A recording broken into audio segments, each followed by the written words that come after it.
subscribe channel Truth.id dan aktifkan lonceng notifikasi untuk mendapatkan informasi seputar live streaming dan video khotbah terbaru. Posisi tombol subscribe berada di kanan atas channel kami dan jangan lupa nyalakan loncengnya.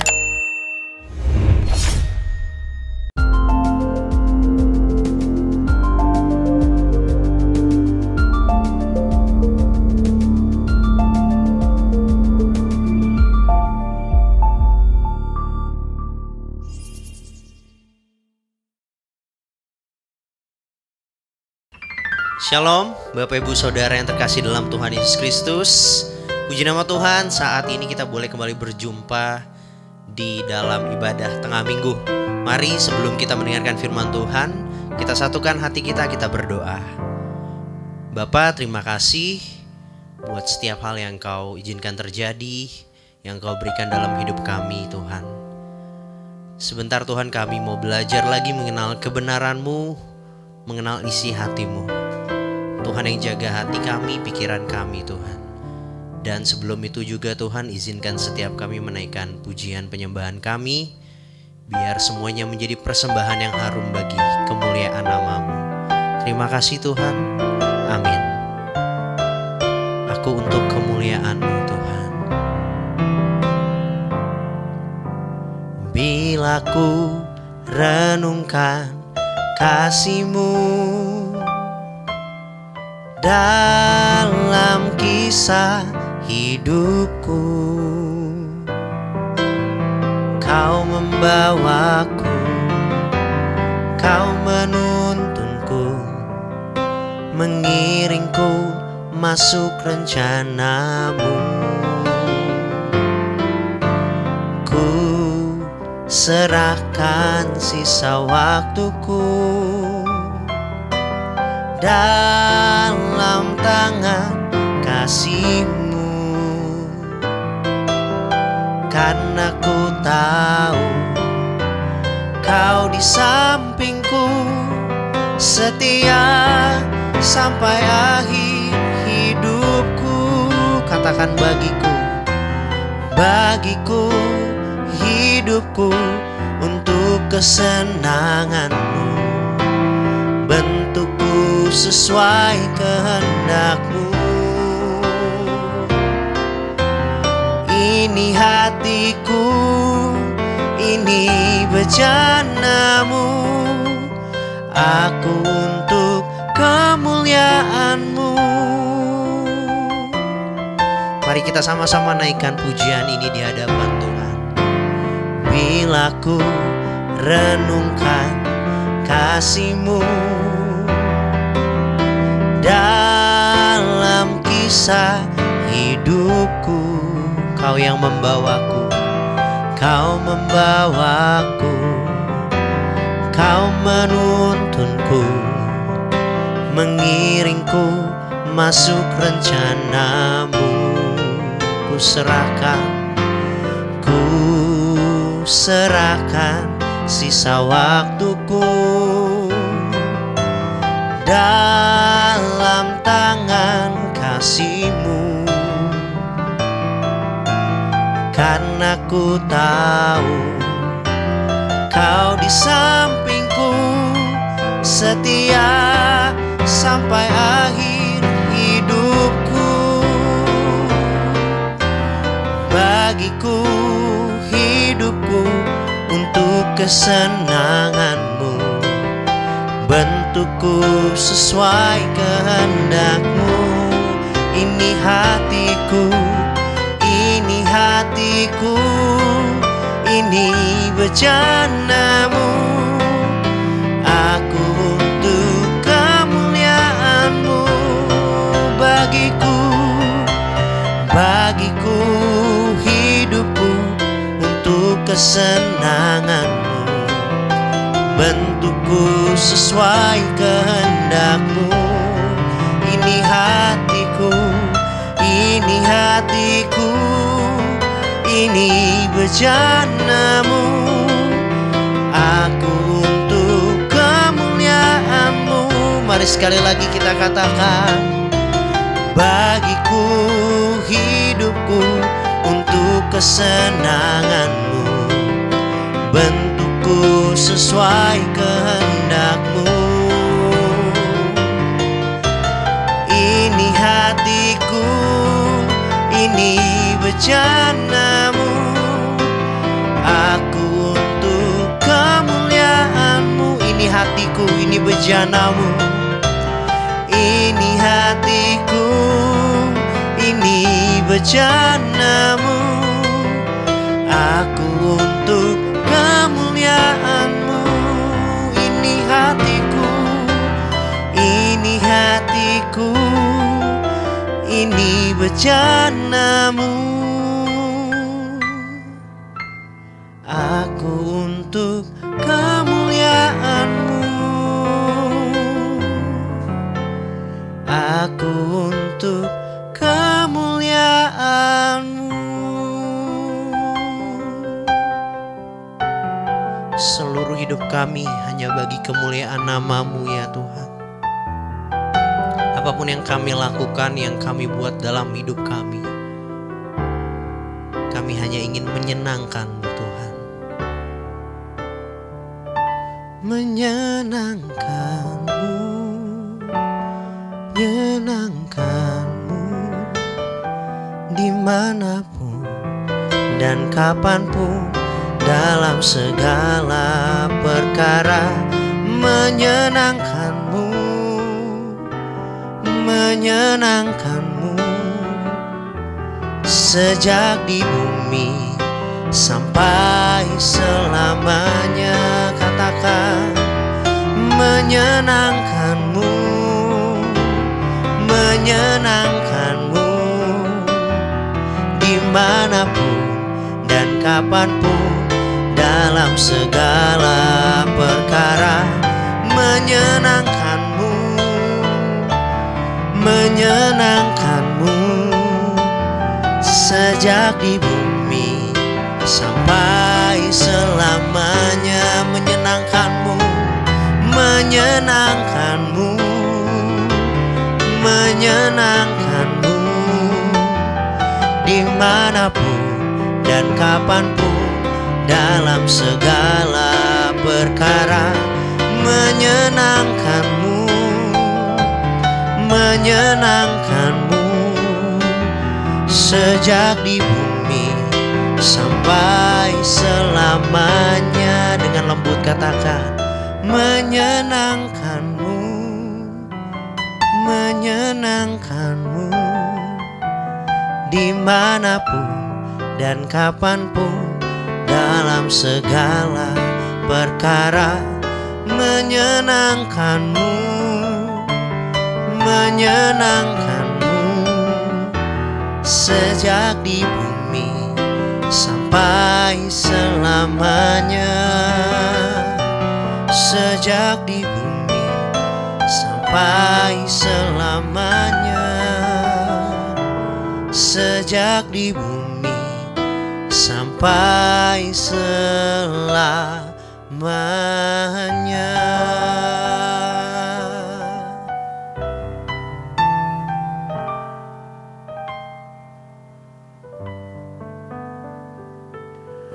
Mari kita berdoa Bapak Ibu. Kami rindu firman-Mu menerangi hati dan pikiran kami ya Tuhan, dimanapun saat ini kami berada. Dan kami bersyukur buat waktu serta kesempatan yang masih Tuhan anugerahkan. Tolong hamba-Mu yang menyampaikan maupun setiap umat-Mu yang mendengar. Biar kami diberkati, diteguhkan dan dihiburkan, sehingga kami tetap tangguh menjalani hari-hari yang masih Tuhan percayakan bagi kami. Layakkanlah kami sehidangan dengan-Mu ya Tuhan malam ini. Di dalam nama Tuhan Yesus kami berdoa. Amin. Mari kita langsung membuka Alkitab Bapak Ibu dari Injil Yohanes pasal yang kelima, ayat 1 sampai ayat yang ke-18. Cukup panjang pembacaan firman Tuhan ini, tetapi supaya kita boleh memahami dan kita juga boleh mengerti akan apa dari maksud firman Tuhan yang akan kita pelajari saat ini. Injil Yohanes pasal yang kelima, ayat 1 sampai ayat yang ke-18. Demikian firman Tuhan. Sesudah itu, Ada hari raya orang Yahudi dan Yesus berangkat ke Yerusalem. Di Yerusalem dekat pintu gerbang domba ada sebuah kolam yang dalam bahasa Ibrani disebut Bethesda. Ada 5 serambinya. Dan di serambi-serambi itu berbaring sejumlah besar orang sakit, orang-orang buta, orang-orang timpang, dan orang-orang lumpuh yang menantikan goncangan air kolam itu. Sebab sewaktu-waktu turun malaikat Tuhan ke kolam itu dan menggoncangkan air itu. Barang siapa yang terdahulu masuk ke dalamnya sesudah goncangan air itu menjadi sembuh, apapun juga penyakitnya. Di situ ada seorang yang sudah 38 tahun lamanya sakit. Ketika Yesus melihat orang itu berbaring di situ, dan karena ia tahu bahwa ia telah lama dalam keadaan itu, berkatalah ia kepadanya, "Maukah engkau sembuh?" Jawab orang sakit itu kepadanya, "Tuhan, tidak ada orang yang menurunkan aku ke dalam kolam itu apabila airnya mulai goncang. Dan sementara aku menuju ke kolam itu, orang lain sudah turun mendahului aku." Kata Yesus kepadanya, "Bangunlah, angkatlah tilammu dan berjalanlah." Dan pada saat itu juga sembuhlah orang itu, lalu ia mengangkat tilamnya dan berjalan. Tetapi hari itu hari Sabat. Karena itu orang-orang Yahudi berkata kepada orang yang baru sembuh itu, "Hari ini hari Sabat dan tidak boleh engkau memikul tilammu." Akan tetapi ia menjawab mereka, "Orang yang telah menyembuhkan aku, dia yang mengatakan kepadaku, 'Angkatlah tilammu dan berjalanlah.'"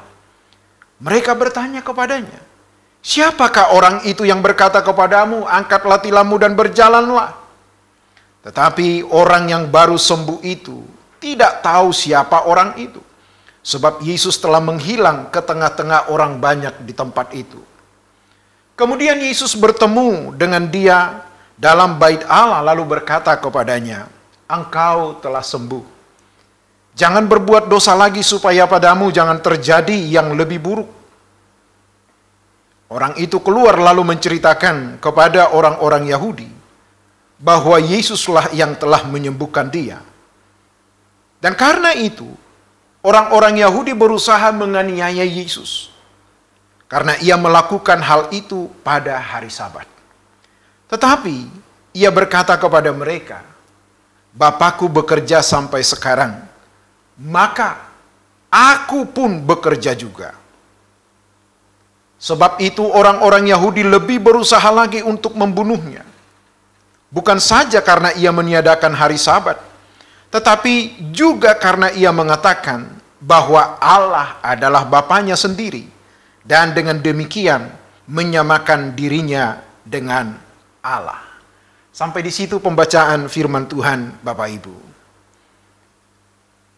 Tentu kita pernah menghadiri acara-acara tertentu atau bepergian ke tempat-tempat tertentu. Biasanya yang menjadi fokus yang menarik perhatian kita adalah sangat tertuju kepada kemeriahan atau gemerlapnya dari sebuah acara yang akan kita ikuti. Akan tetapi menarik di sini kita melihat Yesus ketika menghadiri upacara orang Yahudi, yaitu perayaan orang Yahudi, Bapak Ibu, dia memilih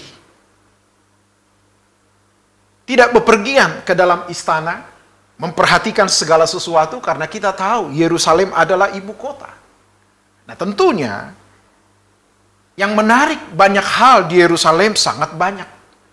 Akan tetapi, kehadiran Yesus di Yerusalem justru memberikan sesuatu yang sangat berbeda kepada kita. Seperti yang saya katakan tadi, dia tidak larut dengan kemegahan istana. Tetapi ia memiliki satu tujuan. Bagaimana agar dalam hidupnya orang-orang yang terlupakan, orang-orang yang terpinggirkan tetap ada di dalam hati dan pelayanan Yesus, Bapak Ibu. Kepeduliannya terhadap kaum papa, orang yang menderita, Bapak Ibu, tidak perlu lagi diragukan. Sebab Tuhan Yesus sangat penuh dengan belas kasihan. Ayat yang kita baca ini cukup panjang. Dari ayat 1 sampai ayat yang ke-18. Tentu kita sudah memiliki gambaran. Bapak Ibu perhatikan. Perikop dari firman Tuhan yang kita baca di situ adalah penyembuhan pada hari Sabat di kolam Bethesda. Ini tentu memang sesuatu yang sangat bertentangan. Tetapi ini yang Yesus mau ajarkan bagi kita. Dan hari ini tema dari renungan yang mau saya sampaikan buat kita hari ini, Bapak Ibu, dimanapun engkau saat ini berada. Maukah engkau sembuh? Mungkin Bapak Ibu menatap saya dan berkata, Pak Pendeta, saya ini tidak sakit. Betul, mungkin kita tidak mengalami penyakit fisik. Tetapi mari dengan rendah hati kita ikuti pemberitaan firman Tuhan ini, Bapak Ibu. Kolam Bethesda, waktu itu, telah menjadi sarana atau fasilitas untuk menolong mereka secara khusus bagi orang-orang yang diklasifikasikan oleh Alkitab, yaitu orang-orang buta, orang-orang timpang, dan juga orang-orang yang lumpuh. Bethesda berarti rumah kemurahan atau rumah anugerah. Di tengah situasi dan kondisi yang sulit seperti ini, yang kita alami saat ini Bapak Ibu, harusnya gereja serta orang percaya harus terpanggil menjadi saluran kemurahan atas orang-orang yang membutuhkannya. Nah, disinilah kita melihat bagaimana Tuhan Yesus membuktikan ini ketika ia bersentuhan secara langsung dengan mereka yang ada dalam penderitaan. Secara khusus teristimewa kepada orang yang lumpuh, yang sakit ini, Alkitab mencatat 38 tahun, saudaraku yang Tuhan Yesus kasihi. Kita tahu bersama bahwa kebutuhan utama dari orang-orang yang sakit, menderita, adalah kesembuhan. Peristiwa keajaiban di kolam Bethesda tentu menjadi sapaan Tuhan Yesus atas semua orang, tanpa terkecuali. Keadaan orang yang sakit lumpuh 38 tahun juga adalah gambaran keadaan kita dalam berbagai bentuk yang lain, menuntut serta mengharapkan pemulihan dengan sempurna. Apa yang disampaikan Tuhan Yesus dalam percakapannya jelas merupakan pembuktian kebenaran atas tindakannya di hadapan halayak ramai orang Yahudi. Sebab sesungguhnya dialah anak Allah, Bapak Ibu. Mujizat yang diperbuatnya itu berupa penyembuhan atas orang yang sakit lumpuh tersebut. Bukan hanya sekedar penyembuhan fisik semata, melainkan dianugerahkannya keselamatan secara jelas, terang, benderang, saudaraku. Mekanisme keajaiban kolam Bethesda di luar nalar kita, di mana malaikat Tuhan turun sewaktu-waktu, tidak setiap saat menggoncangkan air kolam tersebut. Dan sesudah itu, siapa saja yang pertama masuk ke kolam tersebut, apapun penyakitnya, pasti sembuh. Seandainya, Bapak Ibu, di tempat di mana kita berada, ada yang menginformasikan bahwa ada wadah lain yang bisa menyembuhkan semua orang, tentu saya dan saudara juga pasti berniat untuk pergi ke tempat itu demi beroleh kesembuhan. Tetapi dari sini juga kita menyadari, di tempat yang terbatas, ketika Allah hadir, ketika Tuhan hadir, Dia tidak pernah bisa dibatasi oleh ruang dan waktu. Aneh memang. Hanya goncangan air kolam di mana malaikat Tuhan turun. Dan ketika orang yang pertama kali masuk ke dalam kolam itu, maka Alkitab mencatat dia pasti sembuh apapun penyakitnya. Melihat kondisi mereka yang sakit, Bapak Ibu, yaitu buta, timpang dan lumpuh, sangat terbatas dan memprihatinkan. Akan tetapi keterbatasan bukanlah alasan pembenaran untuk dibelas kasihani. Saya ulangi sekali lagi. Keterbatasan bukanlah alasan pembenaran untuk dibelas kasihani. Tetap kita harus melakoni bagian kita. Ya, tawaran Tuhan Yesus atas orang lumpuh 38 tahun. Maukah engkau sembuh? Dan tentunya jawaban semestinya adalah ya atau tidak. Akan tetapi ayat-ayat firman Tuhan yang sudah kita baca Bapak Ibu, apa yang dikatakan oleh orang lumpuh ini, dia berkeluh kesah kepada Tuhan. Atas keadaannya tidak ada yang peduli. Jawaban yang lumpuh ini menggugat kita secara keseluruhan, di mana manusia terlalu egois dengan dirinya sendiri. Benarlah peribahasa yang berbunyi, setiap orang bagi dirinya sendiri. Saya ulangi, setiap orang bagi dirinya sendiri. Konsep pemahaman inilah yang harus kita lumpuhkan dari hidup kita, yang tadinya selalu berpusat kepada diri sendiri, harus dipaksa diarahkan berpusat kepada Kristus. Yang tadinya hanya memikirkan diri sendiri, Bapak Ibu, melalui kebenaran harus dipaksa diarahkan mengikuti apa maunya Tuhan. Dari self-center menjadi God-center. Kasih anugerah yang telah kita terima jangan sampai tawar, harus diwujud nyatakan di dalam realita hidup yang sesungguhnya.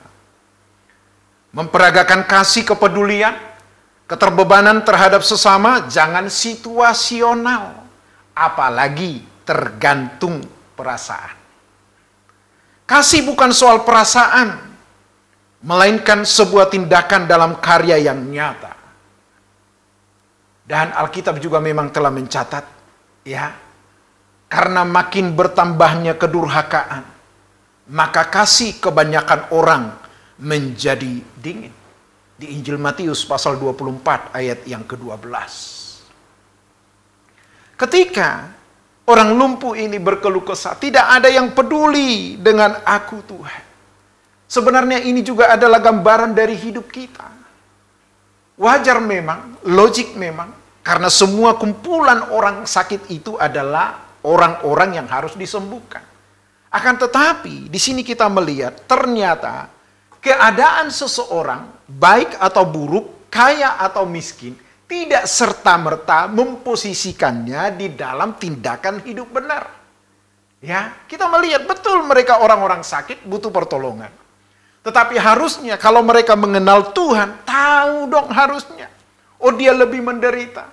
Harusnya mendahulukan orang lain. Dan ini juga yang sedang mengguncang kita hari-hari ini. Tidak peduli dengan sesama. Yang penting saya senang. Dalam contoh konkret misalnya, di jalan sudah jelas lampu merah, harusnya itu berhenti. Tetapi ada orang-orang tertentu tidak peduli dengan rambu-rambu itu. Seenaknya saja melongok kiri kanan, nyelondong. Yang lebih gila lagi, saudara-saudara, ketika diperingatkan dia nggak terima, bahkan lebih galak dari kita. Tetapi di sini kita melihat keluh kesah dari orang lumpuh ini menjadi gambaran hidup kita yang sesungguhnya. Kita adalah orang-orang yang tidak berdaya. Alkitab mencatat, apalah artinya kita miliki seisi dunia ini jika jiwa kita binasa. Bahkan di kitab Pengkhotbah, kata sia-sia sangat begitu mendominasi. Bapak Ibu, sia-sia yang dimaksudkan dalam Alkitab adalah bukan berarti tidak berguna. Tetapi sia-sia yang dimaksudkan di situ adalah tidak membutuhkan Tuhan. Dengan kalimat yang lebih mudah kita pahami adalah menggantikan Tuhan dengan yang lain. Itu sia-sia. Nah, di ketidakberdayaan oleh orang lumpuh ini, walaupun orang berkata, biarkan saja dia sakit, biarkan saja dia menderita, akan ternyata disinilah kita melihat bagaimana kasih yang tulus itu, kepedulian yang tulus itu diperagakan oleh Tuhan kita yang mestinya juga kita teladankan. Jadi Bapak Ibu, ketika engkau mendengar firman ini dan hatimu bicara untuk menolong orang lain, ya, jangan berontak. Kalau itu dari Tuhan, engkau pasti mampu melakukannya. Nah, untuk itu Bapak Ibu Saudaraku sekalian, mungkin saat ini kita tidak mengalami kelumpuhan secara jasmani atau fisik, tetapi tidak menutup kemungkinan kita mengalami kelumpuhan rohani bertahun-tahun. Orang lumpuh ini memang jelas penyakitnya, dia lumpuh. Bahkan ketika dia menjerit, tidak ada yang membantu dia untuk melangkah ke kolam itu. Saya khawatir dia ini adalah lumpuh total. Lumpuh total. Dan memang ini ketika seseorang lumpuh, ini menjadi beban bagi orang lain dan bagi dirinya sendiri. Bayangkan kita yang dianugerahi oleh Tuhan, tubuh sempurna, sehat, ya. Maka semua anggota tubuh kita ini menjadi berfungsi bagi diri kita dan juga bagi orang lain. Akan tetapi orang yang lumpuh ini, wow, begitu tersiksa. 38 tahun. Seandainya, ya, Bapak Ibu, mengunjungi teman yang sudah 38 tahun sakit menderita. Waduh, nggak tahu lagi buah seberapa banyak yang saudara bawa kepada dia. Mungkin sudah bisa membentuk satu toko buah baru mungkin.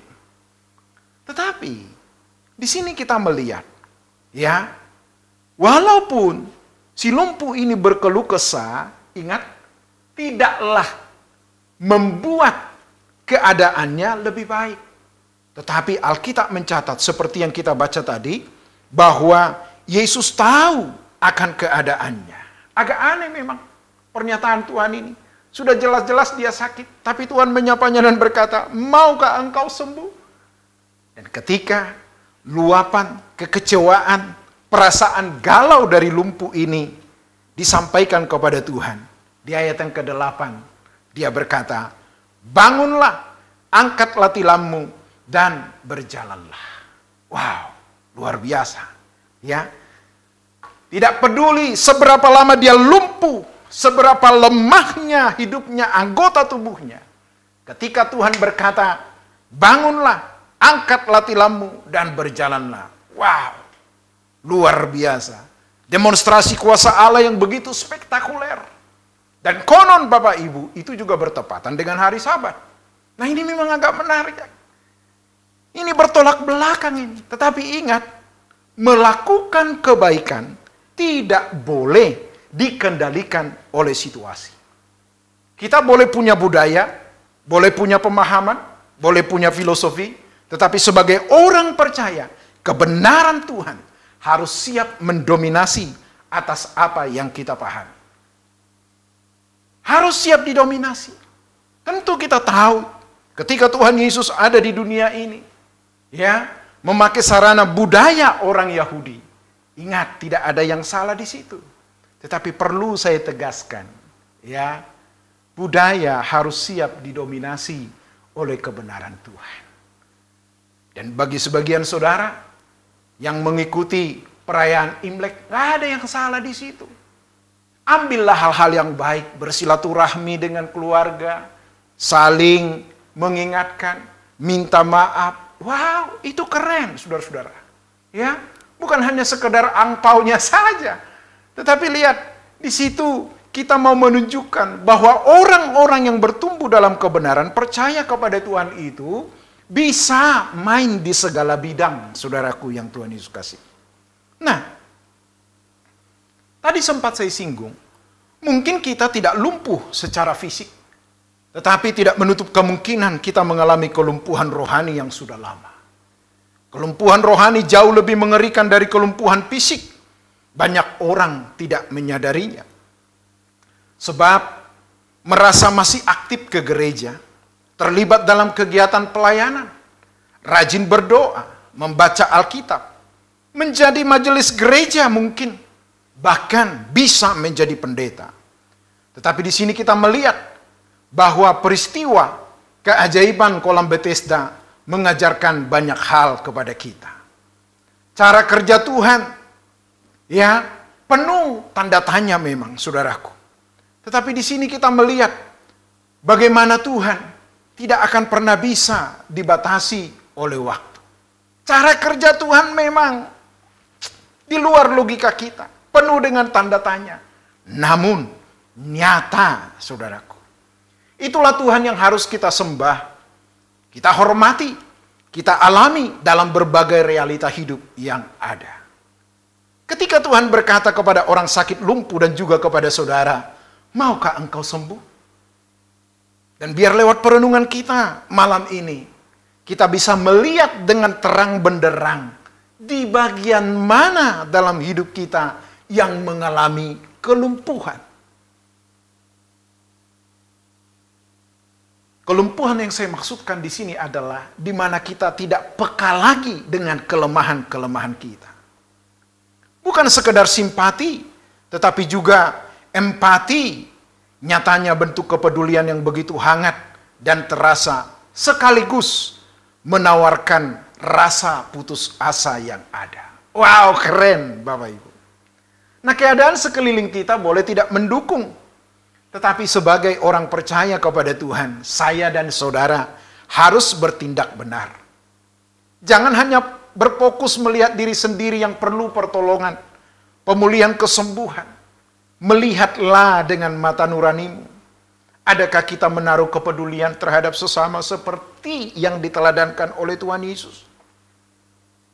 Kepedulian yang simpel, sederhana, harus dilakoni, yaitu menghargai orang lain seperti Tuhan menghargai. Ini susah. Ini susah. Tetapi walaupun susah, saya harus sampaikan. Kita harus mampu menghargai orang lain sebagaimana Tuhan menghargainya. Ya. Nah, kalau Tuhan menerima Sutardi apa adanya, tidak ada alasan bagi saya untuk tidak menerima orang lain. Begitu juga dengan Bapak Ibu Saudara sekalian. Sesulit apapun, seberat apapun, sesakit apapun, kalau itu benar di hadapan Tuhan, pikul dan hadapi dengan berani. Orang lumpuh ini menyadari atas keterbatasannya untuk meraih kesembuhan itu.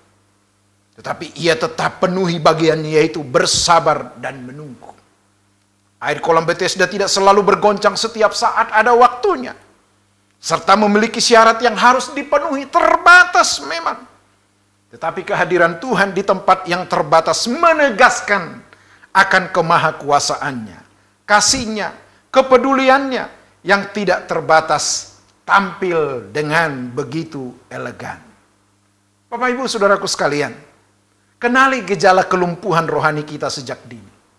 Kalau tidak, pasti tidak tertolong lagi. Adakah kita lebih jeli melihat kesalahan orang lain? Atau mungkin menganggap diri kita lebih benar, lebih rohani, lebih baik? Bahkan kepada pendeta, termasuk saya yang berkhotbah, jangan hanya pintar berkhotbah, begitu terampil memaparkan secara akademis sistematis, di mana jemaat terpaku dan manggut-manggut. Sementara apa yang dikhotbahkan tidak kunjung nyata dalam perbuatan hidupnya. Ini berbahaya sekali, Bapak Ibu. Ya, ini memang tapping. Ya, sehingga saya tidak menyaksikan jemaat yang mengikuti khotbah ini. Kalau on-site, ketika saya menyampaikan firman, saya bisa lihat ketika jemaat menerima, meresponi firman Tuhan itu, wow, kepala bisa manggut-manggut seperti ini. Dan ketika jemaat memberikan respon seperti ini, saya yang khotbah pun, wow, mendapatkan suntikan energi baru.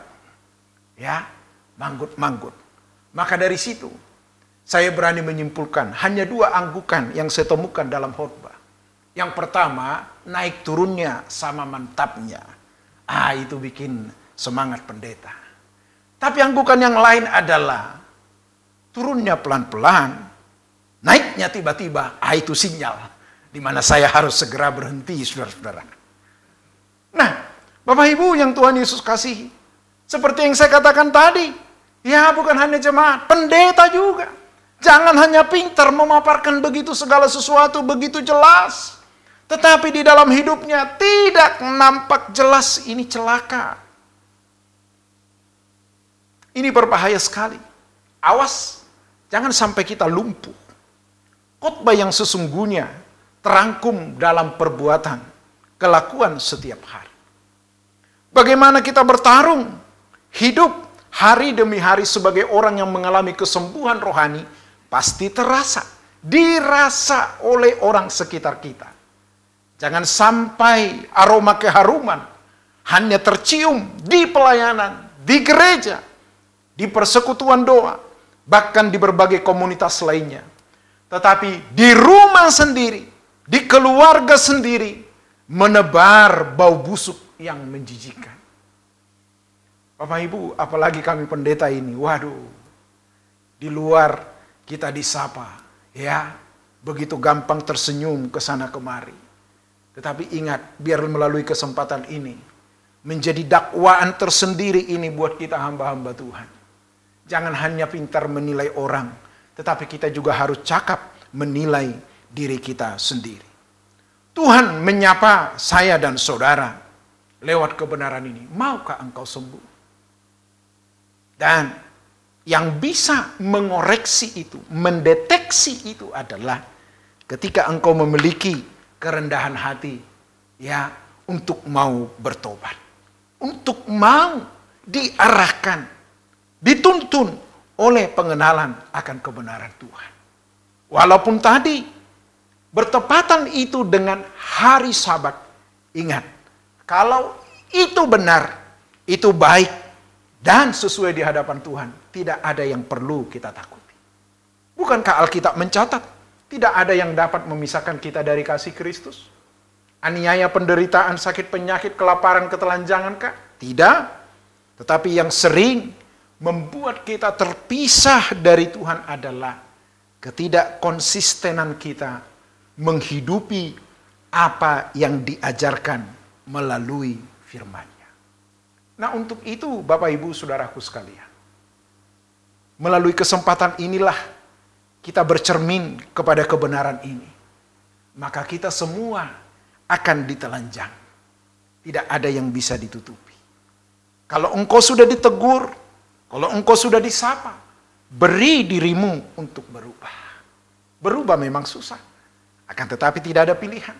Karena toh juga sesehat-sehatnya manusia pun pasti akan mati. Apalagi kondisi begini. Dan pada kesempatan ini juga saya menghimbau kepada jemaat sekalian, Bapak Ibu. Tetap penuhi tanggung jawab. Prokes jangan kendor. Ya, sekarang penyebaran begitu menggila. Akan tetapi, kalau engkau sudah memenuhi bagian, engkau bertanggung jawab. Tidak ada yang perlu ditakutkan. Dan ingat buat saudara-saudara yang terinfeksi COVID, jangan malu untuk memberitahu keluargamu, tetanggamu, pengurus RT-mu, supaya bisa juga minimize bagaimana yang semestinya dilakukan. Jangan malu. Ya, bahkan ketika teman kita terinfeksi, diberitahu kita pun harus bertindak. Lakukan pemeriksaan. Ya, itu juga adalah bagian kepedulian kita. Nah, karenanya Bapak Ibu, biarlah renungan yang saya sampaikan ini menggugat kita dengan jujur. Maukah engkau sembuh? Dan biarlah waktu demi waktu yang terus masih Tuhan anugerahkan, engkau bisa menemukan kelumpuhan-kelumpuhan dalam dirimu. Nah, kalau engkau bersedia, tidak ada yang mustahil. Kalau Tuhan melawat orang yang 38 tahun sakit begitu menderita, wow, ini waktunya bagi kita membuka hati, mengangkat tangan kepada Tuhan dan berkata, Tuhan sembuhkan aku. Aku memang tidak lumpuh fisik, tetapi kalau mau jujur ada begitu banyak kelumpuhan dalam diriku. Sehingga banyak hal, kemelesetan, penyimpangan terjadi dalam diriku. Mungkin orang lain tidak tahu. Atau mungkin istri tidak tahu. Atau suami tidak tahu. Anak-anak tidak tahu. Tetapi sadarlah, ada pribadi yang mengawasi hidupmu dan juga hidupku selama Engkau ada. Bapak Ibu, kiranya Tuhan menolong kita.